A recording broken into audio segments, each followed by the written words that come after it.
वर्धमान स्वामी के शासन में हम सभी विराजते और उनकी ये पावन पीयूष देशना हम सभी के लिए परम उपकारी।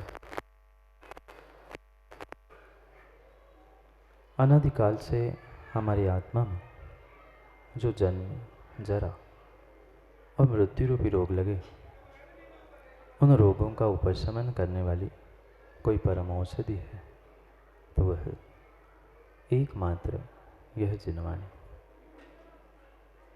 भव्यत्मा,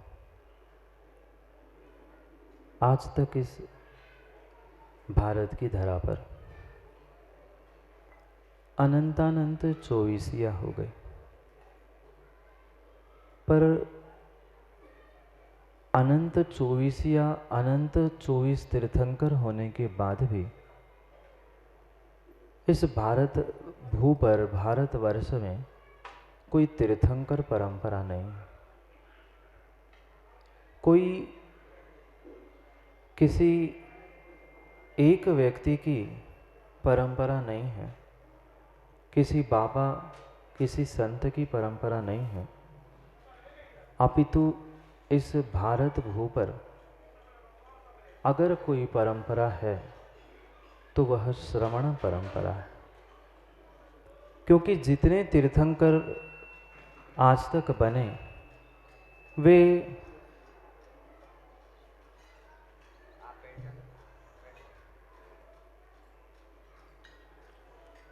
वे प्रत्येक तीर्थंकर मुनि और श्रमण बन के ही तीर्थंकर बने। इसलिए जो भी परंपरा है ये किसी एक व्यक्ति विशेष, किसी तीर्थंकर विशेष के नाम पर नहीं है, अपितु ये श्रमण परंपरा है, क्योंकि श्रमण ही महाश्रमण रूपी तीर्थंकर बनते। और इस तीर्थंकर की इन श्रवण परंपरा को आज तक पंचम काल के मुनियों ने भी अपने उस भावलिंग से धारण करते हुए जीवंत और जयवंत रखने का पुरुषार्थ किया। क्रम क्रम से आदिनाथ भगवान से जो ये तीर्थंकर काल, चौथा काल प्रारंभ हुआ था, उसके उपरांत अंतिम तीर्थंकर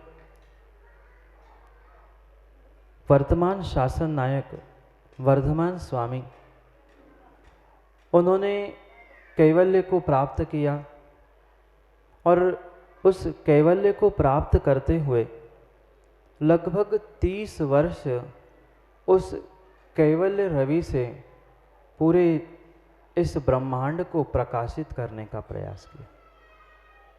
स्वाभाविक सी बात थी नवीन भाई, नवीन काल आने वाला था, चौथा काल पूर्ण होने वाला था, पंचम काल बिल्कुल आने को ही था और स्वाभाविक सी बात थी पंचम काल का प्रभाव चौथे काल के अंत में भी दिखने लग गया। तीर्थंकर 24 ही होते हैं, वह तीर्थंकर की वह श्रवण परंपरा वहाँ पूर्ण हुई। और जैसे ही कार्तिक कृष्णा अमावस्या के दिन वर्धमान स्वामी ने प्रातः काल में मोक्ष प्राप्त कर लिया, उन्हीं के मुख्य गणधर गौतम स्वामी ने शाम के समय में कैवल्य रवि को प्राप्त किया। उन केवल ज्ञानी जो गणधर भगवान थे, वे आज केवली भगवान बनकर पूरे ब्रह्मांड को, पूरे विश्व को कैवल्य से प्रज्वलित करते रहे। गौतम स्वामी के निर्वाण जाने के उपरांत सुधर्माचार्य, उन्होंने उसी दिन कैवल्य को प्राप्त किया जिस दिन गौतम गणधर भगवान ने अपने निर्वाण को प्राप्त किया। कुछ काल उन्होंने भी कैवल्य ज्ञान से, दिव्य देशना के माध्यम से पूरे ब्रह्मांड का हित करने का पुरुषार्थ किया। और जैसे उन्होंने निर्वाण को प्राप्त कर लिया, अंतिम अनबद्ध केवली जम्बू स्वामी, उनको केवल ज्ञान प्रकट हुआ और उन्होंने भी अपने आयु के अंतिम समय तक वह केवल ज्ञान ज्योति से पूरे विश्व को प्रकाशित करने का प्रयास किया। और पंचम काल सामने था, जो अनबद्ध केवली की ये श्रवण परंपरा चल रही थी वह यहीं पर समाप्त हुई। अंतिम अनबद्ध केवली जम्बू स्वामी ने जैसे ही निर्वाण को प्राप्त कर लिया, इस विश्व से, इस भरत क्षेत्र से जो कैवल्य रवि था उसका अस्त हो गया। बाद में उन केवली भगवान से प्राप्त ज्ञान के, श्रुत ज्ञान के द्वादशांग को प्राप्त करने वाले 5 श्रुत केवली हुए।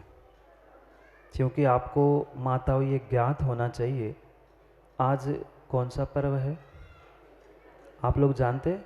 आज श्रुत पंचमी है।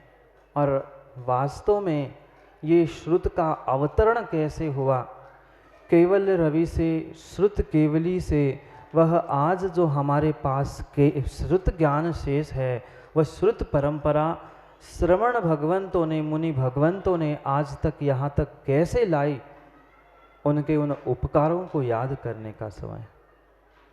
अखिलेश भाई, पंचम काल में व्यक्ति जीव के उपकारों को बहुत जल्दी भूल जाता है। इसलिए ये जो जितने पर्व हमारे आचार्य भगवंतों ने बनाए हैं, ये मात्र उन पूर्वाचार्यों के उपकारों का हमें भान हो, इस निमित्त से ही बनाए। और आज वह श्रुत और श्रवण गुरु, उन दोनों के उपकारों का स्मरण करने का दिन है।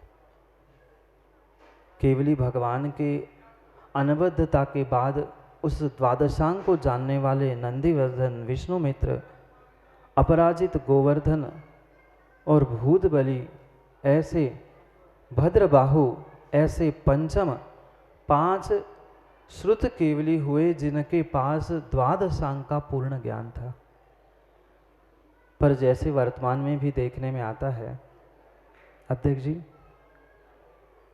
एक शिक्षक से, टीचर से पढ़ने वाला विद्यार्थी कितना भी पुरुषार्थ कर ले, पर उस शिक्षक की बराबरी नहीं कर सकता, गुरु की बराबरी नहीं कर सकता। श्रुत केवली के पास तो द्वादशांग का ज्ञान था, समय बदलने का समय आ चुका था। चौथे से पंचम काल में, 5वें काल में, उस दुखमा काल में पहुंचने का समय था। क्रम क्रम से श्रुत ज्ञान का क्षयोक्षम कम होता गया और जीवों की कसाय बढ़ती गई। आज हम देख रहे हैं एक पीढ़ी से दूसरी, दूसरी से तीसरी पीढ़ी, जितने आगे की पीढ़ी है उसमें कसायों की तो बढ़ोतरी दिख रही है, पर आगम के प्रति और धर्म के प्रति श्रद्धा कम होते दिख रही। वहाँ भी ऐसा ही क्रम चलता रहा, कसाय बढ़ती रही और ज्ञान कम होता रहा। जो द्वादशांग के ज्ञाता श्रुत केवली भगवान थे, उनकी वह श्रुत परंपरा, श्रवण परंपरा कम कम होते हुए, रास को प्राप्त होते होते 11 अंगों के ज्ञानी, 10 अंगों के ज्ञानी, 8 अंगों के ज्ञानी करते करते वह भी समय आ गया जब मात्र एक अंग का ज्ञान बचा। एक मात्र आचार्य भगवंत धरसेन स्वामी के पास। उन्होंने भी विकल्प किया कि मेरी तो उम्र ढल रही है, मेरे पास इस ज्ञान को झेलने के लिए, इस श्रुतांग को ग्रहण करने के योग्य कोई शिष्य नहीं है। अगर आज इसे लिपिबद्ध नहीं किया गया तो पता नहीं कल आने वाले समय के लिए द्वादशांग तो बचा ही नहीं है, पर आगम का कुछ सच्चा अंश भी तो आगे बढ़ना चाहिए। उन्होंने सोचा मेरी तो आयु बहुत अल्प बची है, अब मेरे में उस आगम को लिपिबद्ध करने का समय भी नहीं है और शक्ति भी नहीं है। क्या किया जाए? उनको एक बात याद आई, जो समाचार उन्होंने कुछ दिन पूर्व सुना था उनको वह बात स्मरण में आई। उन्होंने निर्णय कर लिया, हो ना हो मुझे वहाँ से एक दो योग्य शिष्य मिल जाएंगे जिसके द्वारा मैं इस श्रवण परंपरा को, श्रुत परंपरा को जयवंत करता रहूँगा। अरहत बलि स्वामी दक्षिण में वैडूर नदी के किनारे यति सम्मेलन कर रहे थे। नवीन भाई, ये यति सम्मेलन आज की बात नहीं है। भले ही आज के जीवों को इसका बोध नहीं है, पर यति सम्मेलन होता था और उसको आज कुछ वर्ष पहले गणाचार्य विराग सागर जी ने पुनः प्रारंभ किया है। ये आगम की ही विधा है। कुछ लोगों को ज्ञान ना होने के कारण वो कहते हैं आगम में ये तो लिखा ही नहीं है। ये बहुत अच्छे से समझने की आवश्यकता है। कुछ ऐसे भी विषय होते हैं जिसका आपको आगम में प्रमाण नहीं मिलता, पर फिर भी वो सम्यक वर्धिनी क्रिया होने से उसको हमें स्वीकार करना होगा। अगर प्रत्येक आगम की बात को ही हम मानते हैं तो हम पहली तो बात अनेकांत को छोड़कर एकांत,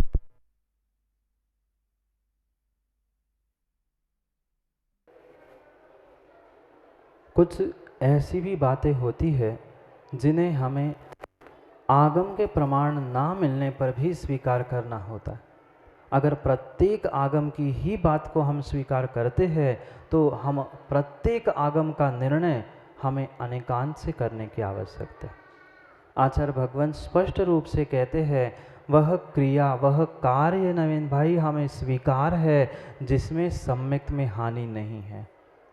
भले ही आगम में उसके प्रमाण मिले नहीं मिले, पर वह सम्यक वर्धिनी क्रिया होने से आगम का प्रत्येक रहस्य जो वर्तमान में अगर उद्घाटित हो रहा है वह भी हमें स्वीकार है। जो यति सम्मेलन चल रहा था वह अरहत बलि स्वामी के पास दर्शनाचार्य भगवान ने पत्र लिखकर समाचार भेजा कि मेरे पास जो ज्ञान है मैं उस ज्ञान को योग्य शिष्यों को देना चाहता हूँ, योग्य मुनिराजों को देना चाहता हूँ और मुझे कुछ योग्य शिष्यों की आवश्यकता है। आपके पास बहुत सारे योग्य शिष्य हैं, आप कृपा करके इस श्रवण संस्कृति और श्रुत परंपरा की रक्षा करने के लिए, नमोस्तु शासन को जयवंत रखने के लिए आप योग्य शिष्यों को मेरे पास भेज दे। मैं अपना ज्ञान उनको देना चाहता हूँ। ये वर्तमान के कसाई जीवों का नितिन भाई परिणमन है। तेरा मेरा अपना पराया, ये संघ वो संघ। पहले अंकित कोई भेदभाव नहीं था। वहाँ मात्र पिच्छी, कमंडल और निर्ग्रंथ मुद्रा इतना ही देखा जाता था और सबसे श्रेष्ठ स्थान किसी का था तो ये श्रुत का था। कोई भेदभाव नहीं था, कोई राग द्वेष नहीं था। दर्शनाचार्य भगवान ने जैसे ही पत्र भेजकर समाचार पहुंचाया, यति सम्मेलन में अरहत बलि स्वामी ने सभी मुनिराजों के सामने ये बात रखी कि वहाँ से ऐसा समाचार आया है, श्रुत की सेवा करने वाले श्रुत संवेगी ऐसे मुनिराजों की आवश्यकता है जो उस श्रुत के द्वादशांग के एक अंग का जो अंश उनके पास बचा है उसे ग्रहण करके उसे लिपिबद्ध करना है। कोई है जो श्रुत की रक्षा कर सके। दो निर्ग्रंथ मुनिराज एक साथ खड़े हो गए और हाथ जोड़ के कहते हैं गुरुजी आपकी आज्ञा प्राप्त हो, आपका आशीष अगर प्राप्त हो तो हम दोनों तैयार हैं उस श्रुत का संवर्धन करने के लिए, श्रुत की रक्षा करने के लिए। आप बोलिए मैं क्या कर सकता। आप होते तो गोलू क्या करते। हम तो सुबह 5 बजे कहे तो 7 बजे पहुंच पाए। क्यों माता? वे दो निर्ग्रंथ मुनिराज तड़ाक से खड़े होकर कहते हैं गुरुजी आप आज्ञा करो, आप जैसा कहो मैं करने के लिए तैयार हूं, क्योंकि मुझे श्रुत की श्रवण परंपरा की रक्षा करनी। गुरुजी ने वृत्तांत बताया अरहत बलि स्वामी ने कि गिरनार में की चंद्र गुफा में आचार्य भगवान धरसेन स्वामी हैं, उनको कुछ ज्ञान प्रदान करना है, लिपिबद्ध करना है, आपको वहां पहुंचना होगा।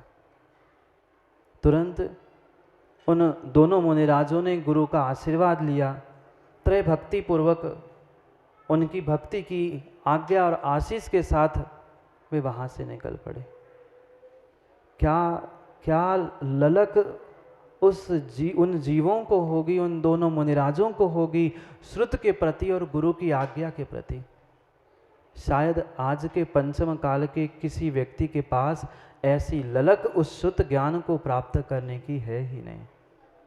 ढेरों ग्रंथ रखे हैं, ढेरों अलमारी में वे जिनवाणी रखी है, पर माताओं जाके देख लेना अभी बड़े मंदिर में ऐसी जिनवाणी और ऐसी जिनवाणी ठूस की रखी है कि देखने को भी शर्म आ रही है। वे श्रुत संवेगी मुनिराजों ने विकल्प नहीं किया रास्ते में आहार कैसे होंगे, क्या व्यवस्था होगी, आहार होंगे कि नहीं होंगे, रात में कहाँ विश्राम करेंगे, कोई विकल्प नहीं रखा।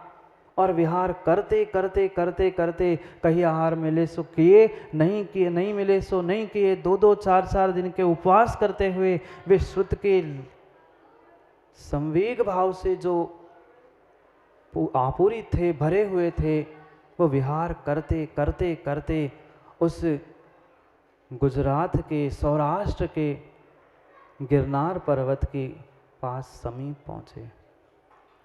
विचार करो, कहाँ कर्नाटक, गोलू, कहाँ कर्नाटक और कहाँ वो गुजरात, सौराष्ट्र, गिरनार पर्वत। गाड़ी से भी पहुँचने के लिए 1-2 दिन लग जाए, पर उन मुनिराजों में पग पग विहार करते करते श्रुत के प्रति जो तीव्र तीव्र शुभ भाव थे उसे प्राप्त करने के लिए सब विकल्प छोड़ के चंद दिनों में वो वहाँ पहुँचने को हुए। शाम का जहाँ उनका विश्राम था वहाँ से चंद ही किलोमीटर वह चंद्र गुफा जहाँ धरसेन स्वामी विराजमान थे। शाम का समय हो गया था, रात हो गई थी, इसलिए मुनिराज जहाँ स्थान मिला वहाँ ठहर गए। ज़रूरी नहीं है अंकित तुम कितने ही स्कूल कॉलेज खोज लेना, पर समय हो गया, रात हो गई, मुनिराज जहाँ स्थान मिला वहाँ ठहर गए। इधर धरसेन स्वामी चंद्र गुफा में निद्रा ले रहे थे, विश्रांति ले रहे थे, और रात के अंतिम पहर में और प्रातः के पहले प्रहर में धरसेनाचार्य भगवान को स्वप्न आया और स्वप्न में उन्होंने 2 किशोर, 2 युवा धवल बैल के जोड़े को देखा।